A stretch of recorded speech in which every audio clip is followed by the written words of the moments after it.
Indo-British Advanced Pain Clinic, నొప్పిమాయం surgery దూరం. For appointments 9155515563.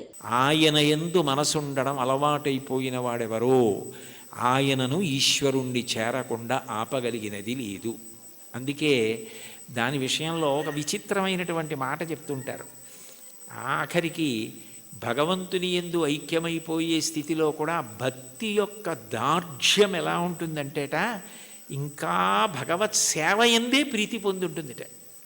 అయ్యో చూడండి, దానికి నేను మీకు ఒక ఉదాహరణ చెప్పాలంటే, నాకు కూతురుంది, కొడుకున్నాడు. నా కూతుర్ని నేను ఎంతో ప్రేమగా పెంచి పెద్ద చేశాను, చదివించాను. దానికి పెళ్లి సంబంధం నేనే చూశాను. యోగ్యమైన వరుడు, మంచి కుటుంబం అని దానికి పెళ్లి చెయ్యాలని అబ్బో చాలా కష్టపడ్డాను. నేను కట్టుకున్న ఇల్లు ఒకటి అమ్మేశాను. పెద్దాపురం నాకున్నది ఆ ఇల్లు ఒక్కటే, అది అమ్మేశాను. ఇప్పుడు వేరే ఇల్లు కట్టుకున్నాను అనుకోండి కాకినాడలో. ఆ ఇల్లు అమ్మేశాను. ఆ డబ్బు పెట్టి ఎంతో బాగా పెళ్లి చెయ్యాలని ఎంతో తాపత్రయపడి దానికి నిజంగా అంత బాగా పెళ్లి చేసి కన్యాదానం చేసేసి ఇంటికొచ్చి బావురుమని ఇచ్చాను పూజామందిరంలో. అయ్యో నా కూతురు వెళ్ళిపోతోంది అత్తారింటికని. నేనే కదా కూతురికి పెళ్లి సంబంధం చూసింది, నేనే కదా అవన్నీ చేసింది, మరి కూతురు వెళ్ళిపోతోందని ఏడుపు ఏమిటి అంటే, ఎంత నేననుకుని ఇచ్చేస్తున్నా కూతురు నా ఇంట్లోంచి వెళ్ళిపోతోందని ఏడిచినట్టు భగవంతుని యొక్క భక్తిట మోక్షాన్ని కూడా ఒక స్థితిలో అమ్మో ఆయన ఎందుకు కలిసిపోవడమేనా, ఆయన్ని సేవించడానికి ఇంక అవకాశం ఉంటుందా అంటుంది. భక్తి యొక్క దార్ఢ్యం అలా ఉంటుంది. దానికి సుప్రభాతంలో ఒక విచిత్రమైన శ్లోకం ఉంటుంది, నేను ఇప్పుడు చదువుతుంటాను. అందులో ఆ శ్లోకంలో ఒక మాట అంటారు. అందులో స్వామివారిని స్వర్గాపవర్గ నిరపేక్ష నిజాంతరంగా కల్పాగమా కలనయా కులతాం లభంతే శ్రీవేంకటాచలపతే తవ సుప్రభాతం అంటారు. స్వర్గాపవర్గ నిరపేక్ష నిజాంతరంగా తద్గోపురాగ్రశిఖరాణి నిరీక్షమాణా. స్వర్గము అపవర్గము, ఉత్తమలోక ప్రాప్తి, మోక్షము ఏమిస్తున్నా కూడాట వెళ్ళిపోతూ వెళ్ళిపోతూ ఆనందనిలయ విమానం చూసి అవన్నీ మా కొద్ది ఇక్కడ ఉంటామంటారట. అంటే భక్తి యొక్క తాత్పర్యం అలా ఉంటుంది. ఆ మనసు భజించి సేవించడానికి అలవాటు పడిపోయిన వాడు పతనం అయ్యేటట్టుగా చూడగలిగినది లోకంలో ఉంటుందా? వాడికి ఆకాశం అడ్డం కాదు, పాతాళం అడ్డం కాదు. పైకి వెళ్ళేవాడికి పాతాళం అడ్డం ఏమిటి? ఎవరికైనా పైకి ఎడుతుంటే ఆకాశం అడ్డం అవ్వాలి, ఇంకోటి అడ్డం అవ్వాలి. పాతాళం అడ్డం ఎలా అవుతుందంటే, కింద పడితే పాతాళం అడ్డం అవుతుంది. బాగా కింద పడిపోదాం అనుకున్నానండి, నాకు పాతాళ లోకం అడ్డొచ్చింది అనాలి. ఈశ్వరుణ్ణి చేరాలనుకున్నవాడు పైకి ఎడతాడు కానీ కిందకి ఎడతాడా? అంటే ఒకవేళ ఓ తప్పు చేసి కిందకి వెళ్ళిపోయినా ఈశ్వరుడు వాడిని ఏం బాధ పెట్టడు.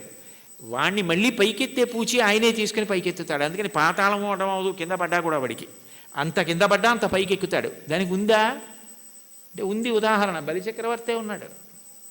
అంత ఇంద్రుణ్ణి గెలుద్దామనుకున్నవాడు గెలవలేక గురువుగారిని శుక్రాచార్యుల వారిని పట్టుకుని విశ్వజిత్ యాగం చేసి అగ్నిహోత్రంలోంచి బంగారు రథం, గుర్రాలు, గొప్ప గొడుగు, అక్షయబాణ తూణీరాలు, ధనస్సు అన్నీ పొంది ఇంద్రుణ్ణి ఓడించి అంత గొప్పవాడైతే ఇంద్రుడు బృహస్పతి దగ్గరికి వెళ్ళాడు. ఆయన గురువుగారు శుక్రాచార్యుల వారిని ఆశ్రయించాడు. నేను మా గురువుగారు మీ దగ్గరికి వచ్చాను, నేను ఎలా ఓడించాలి బలిచక్రవర్తిని అడిగాడు. నేనా శుక్రుడా వదిలేయి, గురువుల అనుగ్రహం పొందిన వాణ్ణి పాడు చెయ్యగలిగిన వాడు ఉండడు. బలమునవానికి వృద్ధి వచ్చే గురువుగారి మాటల వల్ల వృద్ధిలోకి వచ్చాడు. వారి పాటింపకిక మీద వాడి చెడును. ఒకనాడు గురువుగారి మాట వినడవు, అప్పుడు పాడైపోతాడు. అప్పటి వరకు నువ్వు ఎదురు చూడంతే. గురువుగారి మాట వినకుండా ఎప్పుడు ఉంటాడో అప్పటి వరకు ఎదురు చూస్తూ ఉండన్నాడు. గురువుగారి మాట వినకుండా చేయగలిగిన వాడెవరు? ఆ తెలివితేటలు ఒక్క విష్ణువే. అందుకే ఆయన వామనమూర్తిగా వచ్చాడు. వచ్చి 3 అడుగులు చాలన్నాడు. 3 అడుగులు ఏమిట్రా బాబు, నేను మహారాజుని, నువ్వు ఏమైనా అడుగు, గొడుగు, ఆఖరికి నీకు నేను ఏవైనా పెద్ద పెద్దవి ఇస్తాను తప్ప ఇది ఎక్కడి ప్రారంధం, నువ్వేమో 3 అడుగుల నేల ఇమ్మంటా ఏమిటి, 3 అడుగుల నేల అడక్కు, ఇంకేమైనా అడుగని పాపం ఎన్ని అడిగాడు. వరచేలములో, మాడలో, ఫలములో, వన్యంబులో, గోవులో, హరులో, రత్నములో, రథములో, విభృష్ణాన్నమో, కన్యలో, కరులో, కాంచనమో, నికేతనములో, భూములో, ధరణీఖండమో కాక ఏమడిగేదో ధాత్రి సురేంద్రోత్తమ, ఏం కావాలో అడుగన్నాడు. అబ్బెబ్బే ఒంటివాడ నాకు 1-2 అడుగుల మేరయిమ్ము సొమ్ము మేరయొల్ల కోర్కె తీర బ్రహ్మ కూకటి ముట్టెద దానకుతుక సాంద్ర దానవేంద్ర, నేను ఒంటివాణ్ణి, నాకు 1-2 3 అడుగులు ఇయ్యి అన్నాడు. 2 అడుగులతో భూమి ఆకాశాలు కొలిచి 1 అడుగు బలిచక్రవర్తి తల మీద పెడతాడు. 1-2 అన్నాడు, 3 అడుగులు అనలేదు. ఇమ్మన్నాడు. ఇస్తానన్నాడు. ఇస్తానంటే శుక్రాచార్యులు వారు పరిగెత్తుకొచ్చారు. ఒరే నాయన, వచ్చినవాడు విష్ణువురా, ఇవ్వకు పాడైపోతామన్నారు. విష్ణువు అయితే మాత్రం నాకు పట్టిన గొప్పతనం ఎవరికి పట్టింది? ఆదిన్ శ్రీసతి కొప్పుపై తనువుపై అంశోత్తరీయంబుపై పాదాబ్జంబులపై కపోలతటిపై పాలిండ్లపై నూత్న మర్యాదంచెందు కరంబు క్రిందగుట ఆపై నా కరంబుంట మేల్ కాదే రజ్యము గిజ్జమున్ సతతమే కాయంబు నా పాయమే. అందరికీ అన్ని ఇచ్చే లక్ష్మీపతి, లక్ష్మీదేవి ఒంటి మీద చెయ్యేస్తే ఆవిడ అబ్బాని పొంగిపోయేటటువంటి చెయ్యి కింద అవడమా, పైన నేను చెయ్యి పెట్టి ఇవ్వడమా? ఇది చాలు, పోతే పోని అన్నాడు. గురువుగారి మాట తిరస్కరించాడు. పోయింది రాజ్యం అంతా.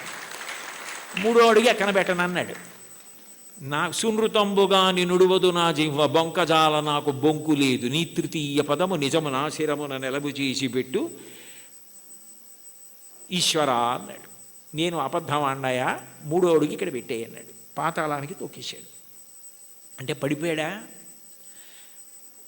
ఏదైనా పోగొట్టుకున్నాడు, కానీ మాట తప్పకుండా భక్తితో అలాగే నిలబడ్డాడు. ఆ భక్తికి ఆయన ఏం చేశాడు? తాత్కాలికంగా నువ్వు అలా ఉంటావు, కానీ సావర్ణి మనువు వేళకు దేవేంద్రుండకు నితడు దేవతలకు దుర్భాసితమకు నాచోటికి రావింతును అందు మీద రక్షింతు దయన్. నేను సావర్ణి మనువు వేళకి ఇతన్ని నేను దేవేంద్రుణ్ణి చేస్తాను, అప్పుడు ఎవరు ఇతన్ని ఏం చేయరు. ఇతను పాతాళంలో ఉన్నా నా సుదర్శన చక్రం కాపాడుతుంది, రోగాలుండవు, ఇతన్ని ఎవ్వరూ ధిక్కరించడానికి వీల్లేదు. ఇతను దేవేంద్ర పదవి అయిపోయిన తర్వాత చూడ్డానికి కూడా వీలు కాని వైకుంఠానికి తన్ని పిలిపించి నా యందు ఐక్యం చేసుకుంటానని వరం ఇచ్చాడు. పాతాళానికి పోతే మాత్రం ఏమైనా అడ్డమైందా? మళ్ళీ ఎగిరి ఎంత దూరం వెళ్ళాడు, ఏ స్థాయికి వెళ్ళాడు? భగవంతుని యందు భక్తి నిలబడినది నిజమైతే నిన్ను అడ్డగలిగినది లేదు. అటువంటి వాడికి కైలాసమే కనపడినా, బ్రహ్మలోకమే కనపడినా, త్రోవలో వెళ్ళిపోతున్నప్పుడు ఒక వ్యక్తి దాహం తీర్చుకోవడానికి ఆగి ఒక్కసారి చలివేంద్రంలో నీళ్లు తాగి వెళ్ళిపోయినట్టు ఆగి చూసి వెళ్ళిపోయే లోకాలే తప్ప, అబ్బాయి ఇవి బాగున్నాయని వాడు ఆగిపోడు. అవే బ్రహ్మలోకం. కైలాసాదులు కూడా ఆయనకి త్రోవలోకి వచ్చినా, అమరావతి వచ్చినా, స్వర్గమే వచ్చినా ఆయన ఆగడం.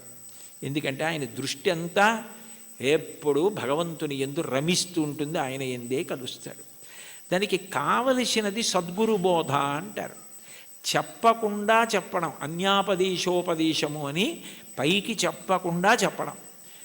నేర్చుకోవలసినది ఏమిటంటే ఎప్పుడూ భగవంతుణ్ణి స్మరించగలిగినటువంటి మనసుని నీలో నువ్వే పెంపొందించుకో.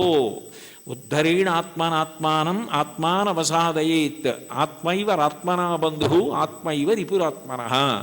నిన్ను నువ్వు ఉద్ధరించుకోవాలి. నీకు ఆకలిస్తే నువ్వు అన్నం తినాలి, నీకు నిద్ర వస్తే నువ్వు నిద్రపోవాలి. నిన్ను నువ్వు ఉద్ధరించుకోవాలి. నీకు నువ్వే మిత్రుడు, నీకు నువ్వే శత్రువు. నీ మనసు లౌకిక విషయముల యందు మాత్రమే అనురక్తమైతే నిన్ను బాగు చేయగలిగిన వాడు ఎవ్వరూ ఉండడు. నీ మనసు భగవంతుని యందు రమించడం అలవాటైతే నిన్ను ఎవ్వరూ ఉద్ధరించక్కర్లేదు. అది నీ అంత నువ్వుగా ఆ భక్తికి ముహూర్తాలు ఉండవు. వచ్చే ఏకాదశి నుంచి భక్తిగా ఉంటానండి అంటే అదేమైనా శంకుస్థాపన, గృహప్రవేశమా? భక్తిగా ఉండడం అన్నది మనసులో భగవంతుని యొక్క చింతన చేత వస్తుంది. ఎంతటి మహోపకారి అన్న భావన అది కలిగితే ఆయన ఆరాధన యందు లౌల్యము కలుగుతుంది. ఎప్పుడెప్పుడు ఆరాధిస్తానా, ఎప్పుడు కాళ్ళు కడుగుతానా, ఎప్పుడు అర్ఘ్యం ఇస్తానా, ఎప్పుడు ఆచమనీయం ఇస్తానా అని మనసు కొట్టుకుపోతుంది. అర్చాలౌల్యా సంతతం చంద్రమౌళే పౌనఃపుణ్యం విష్ణునాంనాంచ పాఠ ఏకం చాసౌ బోధతే దేవతానాం అంటారు మహాస్వామి వారి గురించి. అటువంటి స్థితి కలుగుతుంది. కాబట్టి అటువంటి వాడికి ప్రతిబంధకమేది, ఆపగలిగినది ఇది, అది నేర్చుకో అని చెప్పడం అన్యాపదేశం ఉపదేశం. అంత గొప్ప కీర్తన.